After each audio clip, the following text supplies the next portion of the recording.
हरे कृष्णा। सभी महिलाओं को ज्योतिया व्रत की हार्दिक शुभकामनाएं।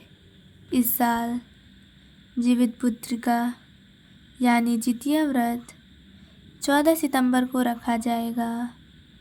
इस दिन भाद्रपद मास की अष्टमी तिथि है। इस व्रत में भगवान श्री गणेश, माता पार्वती और शिव जी की पूजा होती है। शाम के समय प्रदोष काल में भगवान शिव की पूजा कर कथा सुननी चाहिए, जिसमें एक सियारन और दूसरी राजा जीमूतवाहन की कथा है। द्वितीय पुत्रिका व्रत में चिल्लो सियरों की कथा सुननी जाती है। एक वन में सेमर के पेड़ पर एक चील रहती थी। पास की झाड़ी में एक सियारिन भी रहती थी। दोनों आपस में दोस्त थी। चील हो सियारिनी से इतना प्यार करती थी कि वो जो कुछ भी खाने को लेकर आती थी उसमें से सियारिनी के लिए ज़रूर देती। इस तरह दोनों हंसी खुशी दिन बिता रहे थे। एक बार वन के पास गांव में औरतें जिउतिया पूजा की तैयारी कर रही थी। चिल्लू ने उसे बड़े ध्यान से देखा और अपनी सखी सियारों को भी बताया। फिर दोनों सहेलियों ने तय किया कि वे भी यह व्रत करेंगी। सियारों और चिल्लों ने जिउतिया का व्रत रखा। बड़ी निष्ठा और लगन से मंगल कामना करके पूरे दिन निर्जला व्रत रही। मगर रात होते ही सियारिन भूखी प्यासी सताने लगी। जब बरसात न हुआ तो जंगल में जाके उसने मांस और हड्डी पेट भर खाया। चिल्लो ने हड्डी चबाने के कड़-कड़ की आवाज़ सुनी तो पूछा कि कैसी आवाज़ है।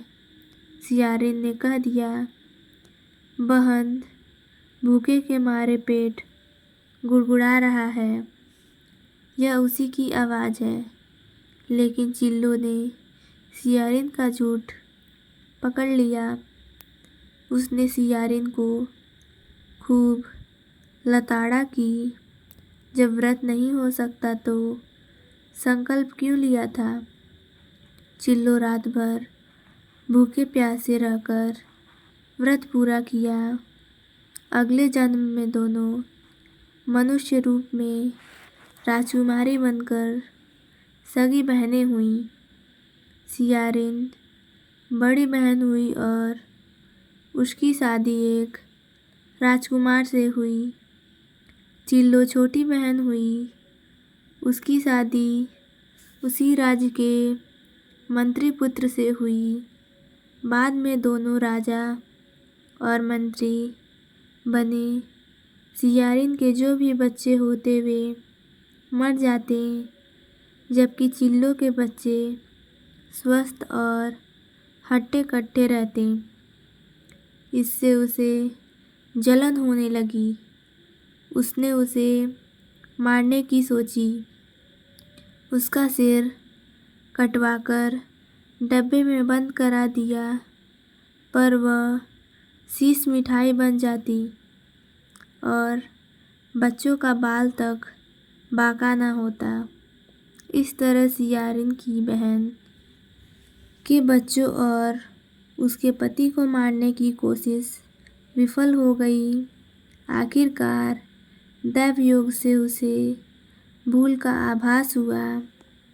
उसने क्षमा मांगी और बहन के बताने पर जीवित पुत्रिका व्रत विधि विधान से किया तो उसके पुत्र भी जीवित रहे। गंधर्वे के राजकुमार का नाम जिमुतवाहन था, वे सभी के परोपकार करते थे। जिमुतवाहन के पिता ने जब उनको राजपाट सौंपा, लेकिन उनका मन राजपाट में नहीं लग रहा था। यही वजह था कि वह राज्य का भार अपने भाइयों को देकर वन में पिता की सेवा करने चले गए। वन में ही जिमुतवाहन को मलयवती राजकन्या मिली। दोनों एक दूसरे से प्रेम हो गया।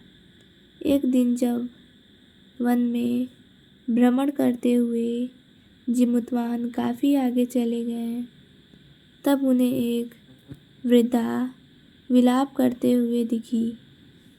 पूछने पर वृद्धा ने रोते हुए बताया, मैं नागवंश की स्त्री हूँ।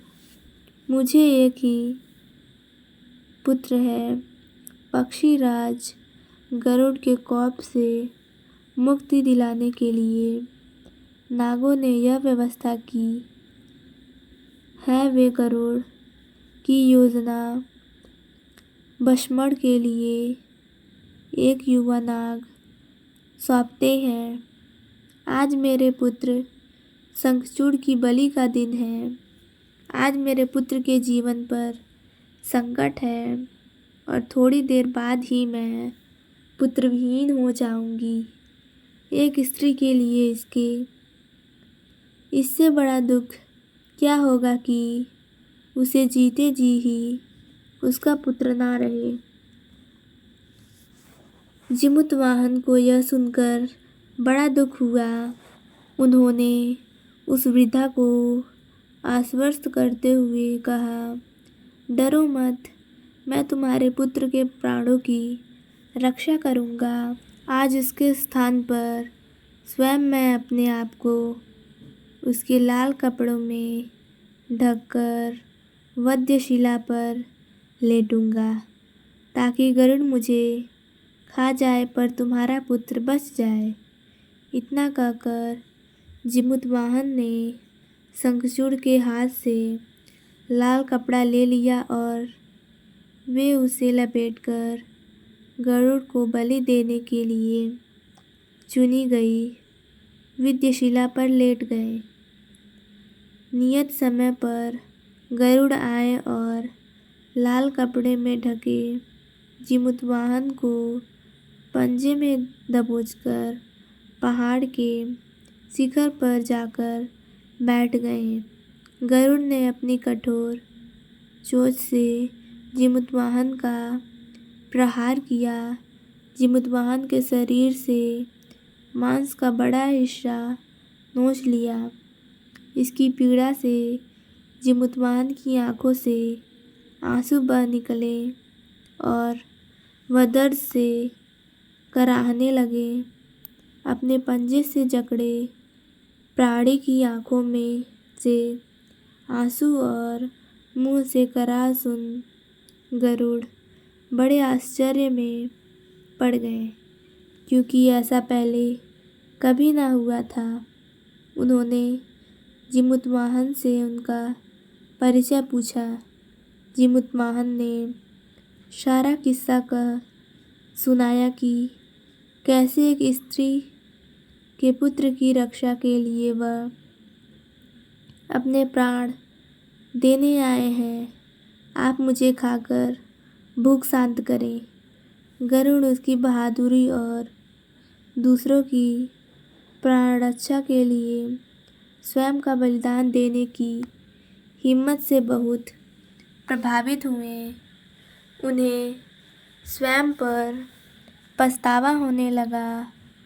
वह सोचने लगे कि एक यह मनुष्य है जो दूसरों के पुत्र की रक्षा के लिए स्वयं की बलि दे रहा है, और एक मैं हूँ जो देवों के संरक्षण में हूँ, किंतु दूसरों की संतान की बलि ले रहा हूँ। उन्होंने जिमुतवाहन को मुक्त कर दिया। गरुड़ ने कहा, हे मनुष्य, मैं तुम्हारा भावना और त्याग से बहुत प्रसन्न हूँ।